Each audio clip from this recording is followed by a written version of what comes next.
மகளே இந்த ஆடியோ கேளுங்க. சேர்த்துக்கொண்ட மாதிரி தோணுது.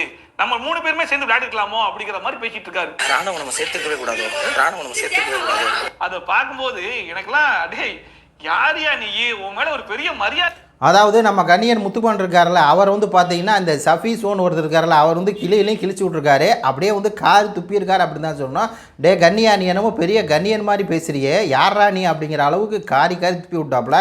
அதாவது ரணவுக்கு வந்து அடிபட்டு அவன் வந்து ஆஸ்பத்திரியில் போய் இருக்கிறான். அப்போதைக்கு வந்து சௌந்தர்யா என்ன பண்ணுறாங்க அப்படின்னா, அவன் அடிக்கிறான் அப்படின்னு சொல்லி சொல்கிறாங்கிறதா மிகப்பெரிய ஒரு சர்ச்சையாக வந்து போயிட்டுருக்கு. அதுக்கப்புறம் வந்து இவங்க பிஆர்லாம் எப்படி அதை மாற்றினாங்கன்னு சொல்லி தெரியும். மிருகத்தனமாக சௌந்தர்யா நடந்துக்கிறாங்க அப்படின்னு சொல்லி, அதை விட மிருகத்தனமாக அதை விட கேவலமாக ஒருத்தர் நடந்திருக்கான். அவன் தான் முத்துக்குமரன் அப்படிங்கிறது இப்போ அப்படமாயிடுச்சு.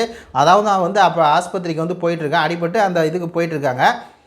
இவன் என்ன தெரியுமா சொல்கிறான், நம்ம வந்து ராணுவம் வந்து சேர்த்துருக்கக்கூடாதோ, நம்மளே விளையாண்டுருக்கணுமோ, இந்த மாதிரி வந்து அவன் நம்ம சேர்த்துருக்கூடாதோ, நம்ம 3 பேருமே விளையாண்டுருக்கணுமோ அப்படிங்கிற மாதிரி பேசுகிறான். இப்படியெல்லாம் பேசிட்டு வெக்கமான சூடு சோறனா எதுவுமே இல்லாமல் அவன் தோல் மேலே போய் கை போட்டு, உனக்கு வந்து அடிபட்டுச்சா, அச்சச்சோ இதுக்கெல்லாம் காரணம் வந்து இவங்க தான், உடனே வந்து யாராவது அந்த மாதிரி அடிபட்டுருந்தால் யாருமே வந்து அந்த மாதிரி வந்து பேச வேண்டாம், அடிக்கிறான்னு சொல்லி சொல்லாதீங்க அப்படின்னு சொல்லி ரொம்ப கண்ணிய மாதிரி பேசுனியாப்பா. கண்ணியா இவனோட உண்மை முகத்தையெல்லாம் வந்து பார்த்தீங்கன்னா நம்ம மட்டும்தான் கிழிக்கிறோன்னு இல்லை, பொதுவாக பார்க்குற எல்லாருமே என்ன பண்ணுறாங்க அப்படின்னா இவன் டபுளுக்கே மாறுறான் அப்படின்னு சொல்லி அப்பட்டமாக தெரியுது.